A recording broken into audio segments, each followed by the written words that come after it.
बोलिए श्री सत्यनारायण भगवान की जय हो। राधे राधे मेरे प्यारे भाइयों बहनों माताओं व बंधुओं। आज वैशाख मास में मैं आपको श्री सत्यनारायण भगवान की कथा सुनाने जा रही हूँ। बंधुओं, आप इसे प्रेम पूर्वक श्रवण कीजिए, श्रद्धा भाव से श्रवण कीजिए। बंधुओं, मैं आपको श्री सत्यनारायण व्रत की विधि और महत्व भी बताऊंगी। बंधुओं, हिंदू धर्म में हर कोई सत्यनारायण व्रत करता है। सत्यनारायण भगवान भगवान विष्णु को ही कहा जाता है। बंधुओं, विष्णु भगवान समस्त जगत के पालनहार हैं। बंधुओं, जो मनुष्य भी सत्यनारायण भगवान का ये व्रत करते हैं और कथा सुनते हैं, भगवान श्री सत्यनारायण उनके सभी कष्टों को दूर करके उनकी हर मनोकामना पूरी करते हैं। बंधुओं, वैसे तो आप घर में आसानी से सत्यनारायण भगवान की पूजा कर सकते हैं और कथा सुन सकते हैं। यदि आप किसी पंडित जी को बुलाकर भी सत्यनारायण भगवान की पूजा करवाना चाहें, तब भी करवा सकते हैं। बंधुओं, श्री सत्यनारायण भगवान की कथा सुनने मात्र से आपको संपूर्ण फल की प्राप्ति होती है। बंधुओं, श्री सत्यनारायण भगवान की कथा आप गृह प्रवेश पर, किसी के जन्मदिन पर या फिर शादी के अवसर पर भी करवा सकते हैं। बंधुओं, यदि पूर्णिमा तिथि हो तो फिर तो कहना ही क्या, और यदि वैशाख मास की पूर्णिमा हो तब तो श्री सत्यनारायण भगवान आपकी हर मनोकामना सिर्फ श्री सत्यनारायण भगवान की कथा सुनने मात्र से ही शीघ्र पूरी कर देते हैं। बंधुओं, वैशाख मास की पूर्णिमा के दिन अधिक से अधिक गरीबों को, ब्राह्मणों को दान जरूर दें और भगवान का शुक्रिया अदा करें कि भगवान हम आपकी कथा कर सके और आपकी कथा सुन सकें। भगवान श्री सत्यनारायण की कथा सुनने मात्र से मनुष्य को पुण्य की प्राप्ति होती है और साथ ही उनके आने वाले सभी संकट दूर हो जाते हैं और उन्हें कभी भी धन की कमी नहीं रहती।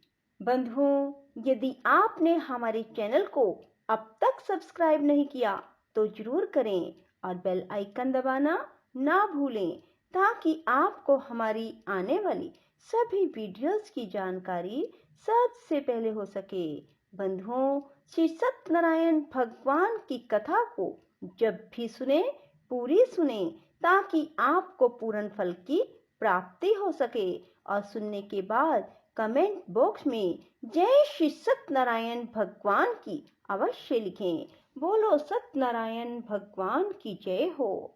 बंधुओं, जो मनुष्य भी सत्यनारायण के व्रत को कर रहे हैं, वे सुबह जल्दी उठें और सूर्योदय से पहले उठकर स्नान आदि से निवृत्त होकर भगवान विष्णु को स्नान कराएं और पंचोपचार भगवान की पूजा करें। बंधुओं, उसके बाद भगवान श्री को तुलसी दल चढ़ाएं, फूल चढ़ाएं।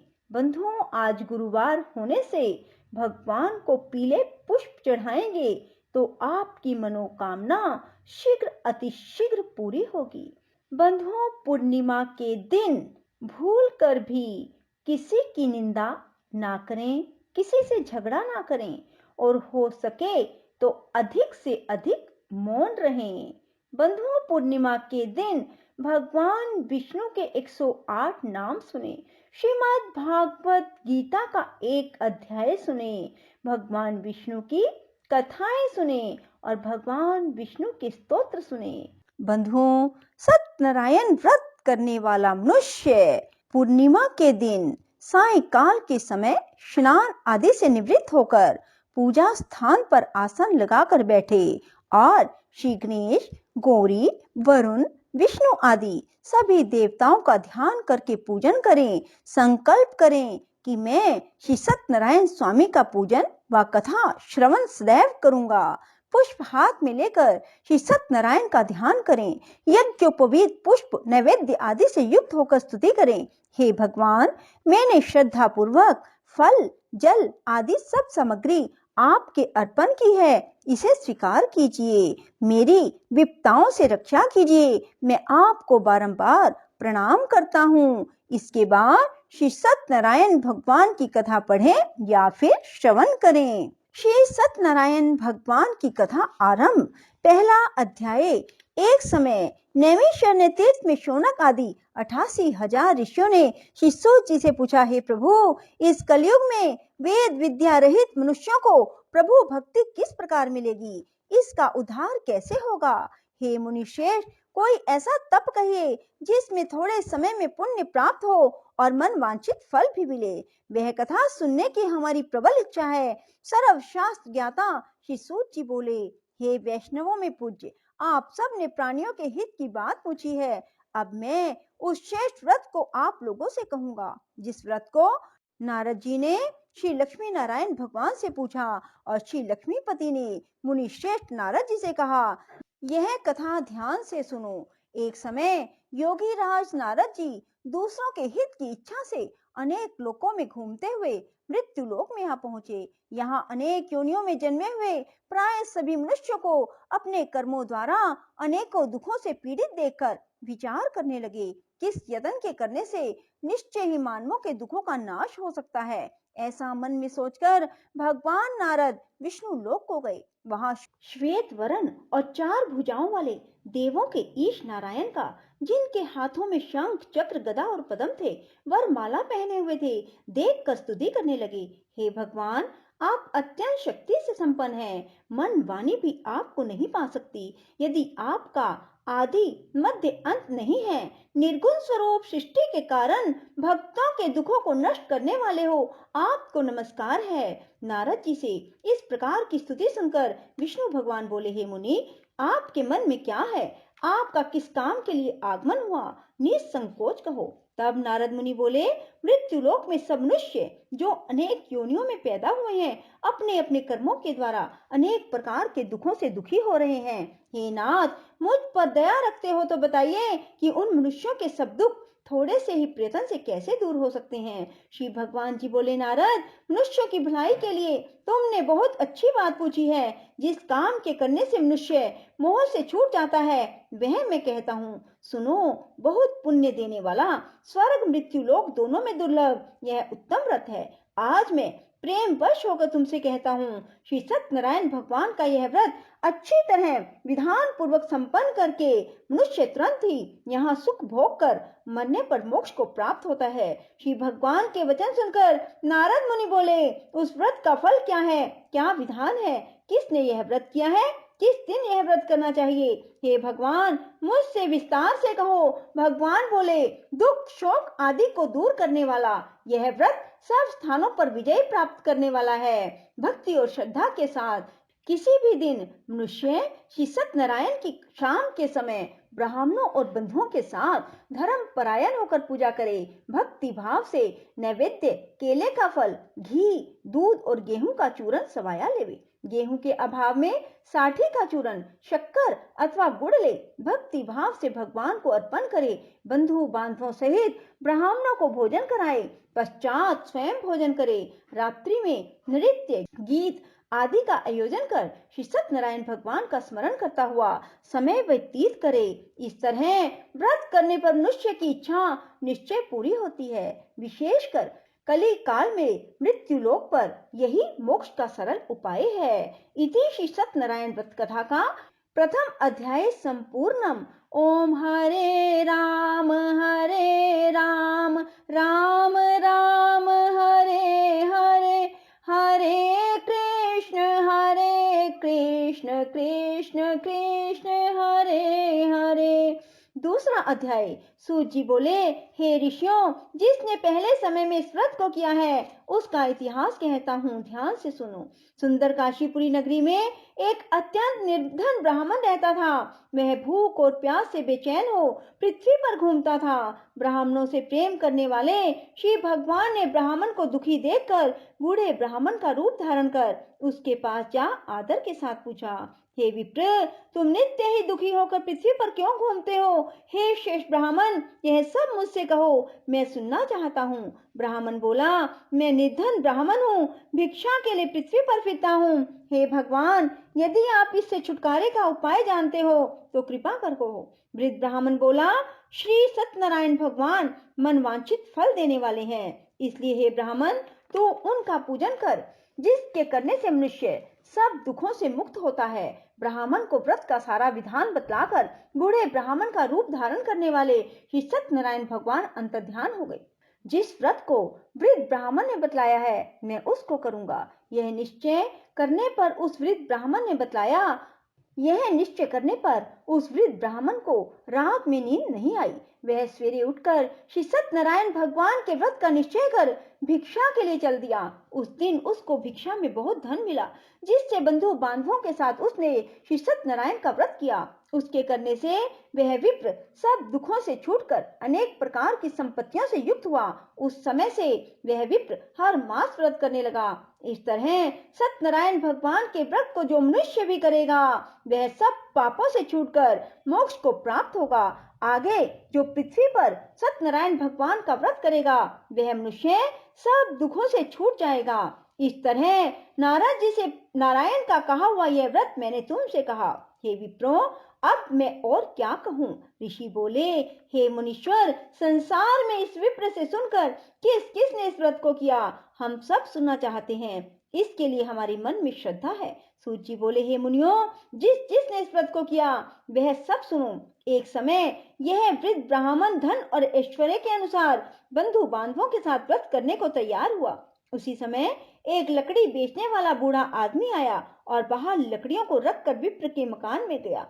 प्यास से दुखी लकड़हारा उनको व्रत करते देखकर विप्र को नमस्कार कर कहने लगा, आप यह किसका पूजन कर रहे हैं? इस व्रत को करने से क्या फल मिलता है? कृपा करके मुझे भी बताओ। ब्राह्मण ने कहा, सब मनोकामनाओं को पूरा करने वाला यह श्री सत्यनारायण भगवान का व्रत है। इनकी कृपा से मेरे यहाँ धन धान्य आदि की विधि हुई है। विप्र से इस व्रत के बारे में जानकर लकड़हारा बहुत प्रसन्न हुआ। भगवान का चरणामृत ले भोजन करने के बाद अपने घर को गया। लकड़हारे ने अपने मन में इस प्रकार संकल्प किया कि आज ग्राम में लकड़ियां बेचने से जो भी धन मिलेगा उसी से मैं श्री सत्यनारायण देव का उत्तम व्रत करूंगा। यह मन में विचार कर वह बूढ़ा आदमी लकड़ियां अपने सिर पर रखकर जिस नगर में धनवान लोग रहते थे ऐसे सुंदर नगर में गया।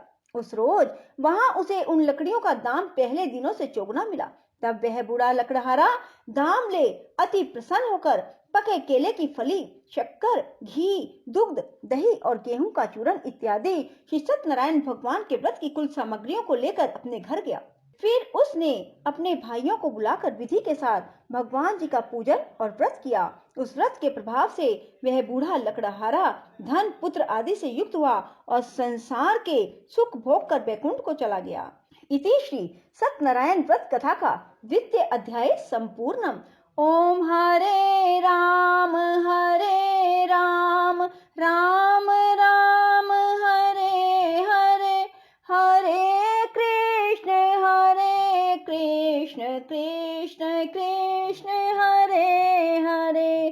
तीसरा अध्याय। सूत जी बोले, हे श्रेष्ठ मुनियों, अब आगे की कथा कहता हूँ, सुनो। पहले समय में उल्का मुख नाम का एक बुद्धिमान राजा था। वह सत्य वक्ता और जितेंद्रिय था। प्रतिदिन देव स्थानों पर जाता, गरीबों को धन देकर उनके कष्ट दूर करता था। उसकी पत्नी कमल के समान मुख वाली सती साध्वी थी। भद्रशिला नदी के तट पर उन दोनों ने श्री सत्यनारायण भगवान का व्रत किया। उस समय वहां एक साधु वैश्य आया। उसके पास व्यापार के लिए बहुत सा धन था। वह नाव को किनारे पर ठहराकर राजा के पास आया।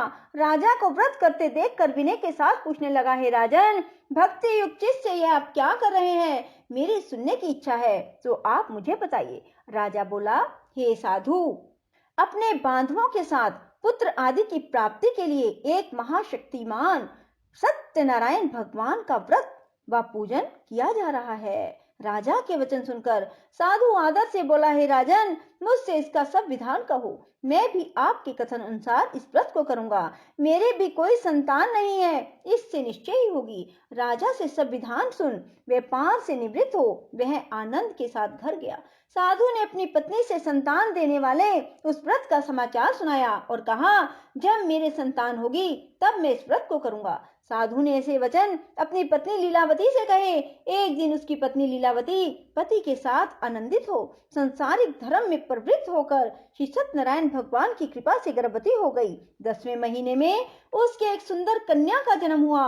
दिनों दिन वह इस तरह बढ़ने लगी जैसे शुक्ल पक्ष का चंद्रमा बढ़ता है। कन्या का नाम कलावती रखा गया। तब लीलावती ने मीठे वचनों में अपने पति से कहा, जो आपने संकल्प किया था भगवान का व्रत करूंगा, अब आप उसे करिए। साधु बोला, प्रिय, कन्या के विवाह पर करूंगा। इस प्रकार अपनी पत्नी को आश्वासन दे वह नगर को गया।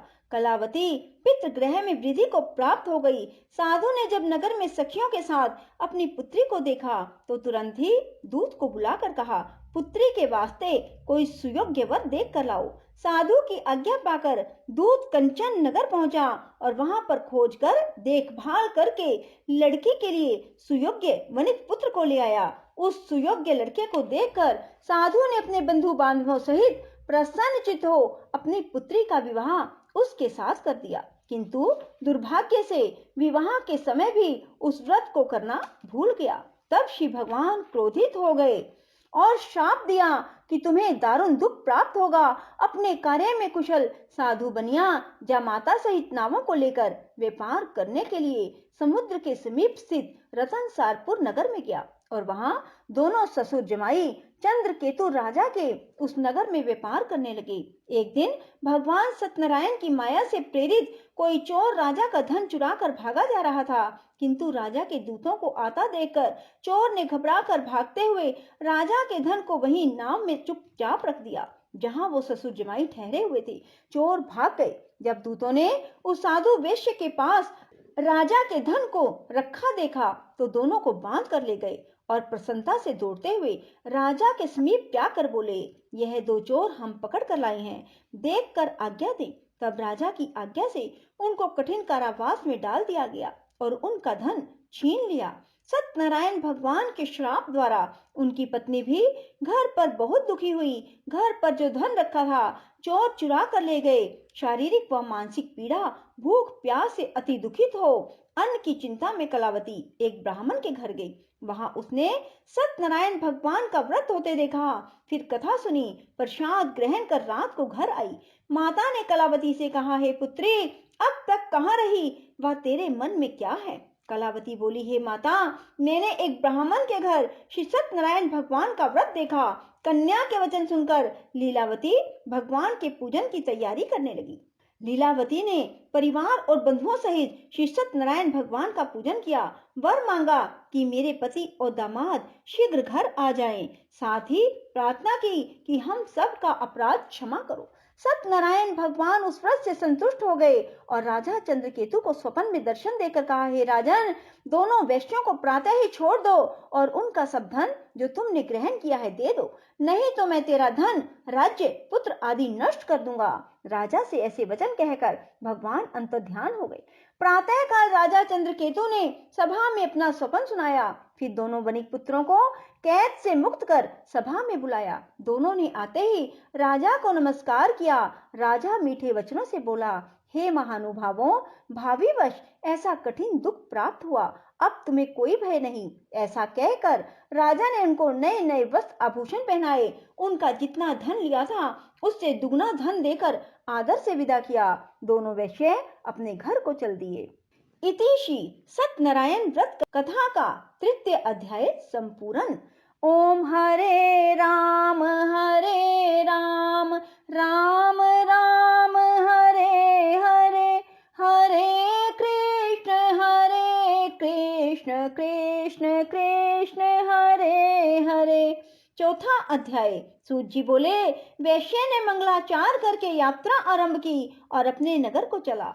उनके थोड़ी दूर निकलने पर दंडी वेशधारी श्री सत्यनारायण भगवान ने उनसे पूछा, हे साधु, तेरी नाव में क्या है? अभिमानी वणिक हंसता हुआ बोला, हे दंडी, आप क्यों पूछते हो? क्या धन लेने की इच्छा है? मेरी नाव में तो बेल और पत्ते भरे हैं। वैश्य का कठोर वचन सुनकर भगवान ने कहा, तुम्हारा वचन सत्य हो। दंडी ऐसा कहकर वहां से दूर चले गए। कुछ दूर जाकर समुद्र के किनारे बैठ गए। दंडी के जाने पर वैश्य ने नित्य क्रिया करने के बाद नाव को ऊंची उठी देखकर अचंभा किया। नाव में बेल पत्ते देखकर मूर्छित हो जमीन पर गिर पड़ा। फिर मूर्छा खुलने पर अत्यंत शोक प्रकट करने लगा। तब उसका दामाद बोला, आप शोक ना करें, यह दंडी का श्राप है, अतः उनकी शरण में चलना चाहिए, तभी हमारी मनोकामना पूरी होगी। दामाद के वचन सुन वह दंडी के पास पहुंचा और अत्यंत भक्ति भाव से नमस्कार करके बोला, मैंने जो आपसे असत्य वचन कहे थे उनको क्षमा करो। ऐसा कहकर महान शोकातुर हो रोने लगा। तब दंडी भगवान बोले, हे वनिक पुत्र, मेरी आज्ञा से बार बार तुम्हें दुख प्राप्त हुआ है, तू मेरी पूजा से विमुख हुआ। साधु बोला, हे भगवान, आपकी माया से ब्रह्मा आदि भी आपके रूप को नहीं जानते, तब मैं अज्ञानी कैसे जान सकता हूँ? आप प्रसन्न होइए, मैं समर्थ्य के अनुसार आपकी पूजा करूंगा, मेरी रक्षा करो। पहले के समान नौका में धन भर दो। उसके भक्ति भाव वचन सुनकर प्रसन्न हो उनकी इच्छा अनुसार वर देकर अंतर्ध्यान हो गए। तब उन्होंने नाव पर आकर देखा कि नाव धन से परिपूर्ण है। फिर वह भगवान सत्यनारायण का पूजन कर साथियों सहित अपने नगर को चला। जब अपने नगर के निकट पहुंचा तब दूत को घर भेजा। दूत ने साधु के घर जा उसकी स्त्री को नमस्कार कर कहा, साधु अपने दामाद सहित इस नगर के समीप आ गए। लीलावती और कलावती उस समय भगवान का पूजन कर रही थी। ऐसा वचन सुन साधु की स्त्री ने बड़े हर्ष के साथ सत्यदेव का पूजन कर पुत्री से कहा, मैं अपने पति के दर्शन को जाती हूँ, तू कार्य पूर्ण कर शीघ्र आ जाना। परंतु कलावती व्रत एवं प्रसाद छोड़कर पति के पास चली गई। प्रसाद की अवज्ञा के कारण सत्यदेव रुष्ट हो गए। उसके पति को नाव सहित पानी में डुबो दिया। कलावती अपने पति को ना देखकर रोती हुई जमीन पर गिर गई। इस तरह नौका को डूबा हुआ और कन्या को रोता देख साधु दुखित हो बोला, हे प्रभु, मुझसे या मेरे परिवार से जो भूल हुई है उसे क्षमा करो। उसके दीन वचन सुनकर सत्यदेव प्रसन्न हो गए और आकाशवाणी हुई, हे साधु, तेरी कन्या मेरे प्रसाद को छोड़कर आई है, इसलिए इसका पति अदृश्य हुआ है। यदि वह घर जाकर प्रसाद खाकर लौटे तो उसे पति अवश्य मिलेगा। ऐसी आकाशवाणी सुनकर कलावती ने घर पहुंचकर प्रसाद खाया, फिर आकर पति के दर्शन किए। इसके बाद साधु ने बंधु बांधवों सहित सत्यदेव का विधि पूर्वक पूजन किया। इस लोक का सुख भोग कर अंत में स्वर्ग लोक को गया। इति श्री सत्यनारायण व्रत कथा का चतुर्थ अध्याय संपूर्ण। ओम हरे राम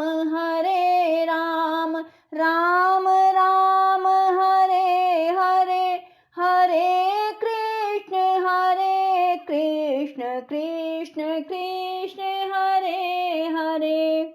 पांचवा अध्याय। सूत जी बोले, हे ऋषियों, मैं और भी कथा सुनाता हूँ, सुनो। प्रजा पालन में लीन तुंगध्वज नाम का एक राजा था। उसने भी भगवान का प्रसाद त्याग कर बहुत दुख पाया। एक समय वन में जाकर वन्य पशुओं को मारकर बड़ के वृक्ष के नीचे आया। वहां उसने ग्वालों को भक्ति भाव से बांधवों सहित श्री सत्यनारायण का पूजन करते देखा। राजा देखकर भी अभिमानवश वहां नहीं गया, ना नमस्कार किया। जब ग्वालों ने भगवान का प्रसाद उसके सामने रखा तो वह प्रसाद त्याग कर अपनी नगरी को चला गया। वहां उसने अपना सब कुछ नष्ट पाया तो जान गया कि यह सब भगवान ने किया है। तब वह विश्वास कर ग्वालों के पास दोबारा गया और विधि पूर्वक पूजन कर प्रसाद खाया। सत्यनारायण देव की कृपा से सब कुछ पहले जैसा हो गया। फिर दीर्घकाल तक सुख भोग कर मरने पर स्वर्ग लोक को गया। जो मनुष्य इस परम दुर्लभ व्रत को करेगा या कथा को सुनेगा, भगवान की कृपा से उसे धन धान्य की प्राप्ति होगी। निर्धन धनी बंधी बंधन से मुक्त होकर निर्भय हो जाता है। संतानहीनों को संतान की प्राप्ति होती है और सभी मनोरथ पूर्ण होकर अंत में वैकुंठ धाम को जाता है। जिन्होंने पहले इस व्रत को किया, अब उनके दूसरे जन्म की कथा सुनो। वृद्ध शतानंद ब्राह्मण ने सुदामा का जन्म लेकर मोक्ष पाया। उल्कामुख नाम का राजा दशरथ होकर वैकुंठ को प्राप्त हुआ। साधु नाम के वैश्य ने मोर ध्वज बनकर अपने पुत्र को आरे से चीरकर मोक्ष को प्राप्त किया। महाराज तुंगध्वज ने स्वयं भू होकर भगवान में भक्ति युक्त कर्म कर मोक्ष को प्राप्त किया। इति श्री सत्यनारायण व्रत कथा का पंचम अध्याय संपूर्णम। राधे राधे, जय श्री कृष्णा। बंधुओं, यदि आपको हमारी वीडियो पसंद आए तो इसे लाइक करें और शेयर भी जरूर करें। धन्यवाद।